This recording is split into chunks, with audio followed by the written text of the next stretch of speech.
Welcome to Artistic Adventures by Rose. In today's tutorial, we will be drawing a beautiful flower in a vase. This step-by-step guide is perfect for beginners, so grab your pencils and let's get started. Start by drawing the outline of the vase. Use simple shapes like an oval for the top and a slightly wide shaper for the body. Don't worry about making it perfect, we will refine it later. Next, draw the stem of the flower coming out of the vase or under the vase.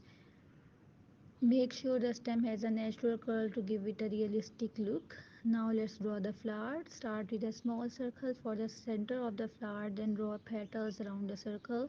You can make them round or slightly pointed depending on the type of flower you want to draw.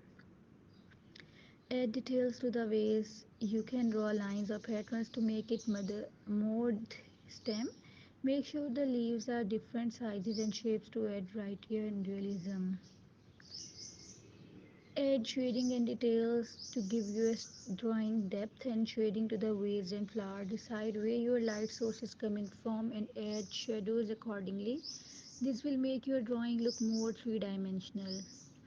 Add color if you want to add some color to use your drawing. Now is the time. Use colored pencils, markers or paint to bring your flower and vase to life. Remember to blend colors for a more realistic look. And there you have it, a beautiful flower in a vase. Thanks for following along with our tutorial. If you enjoyed this video, don't forget to give it a thumbs up, leave a comment and subscribe to our channel for more drawing tutorials. See you next time. Thanks for watching.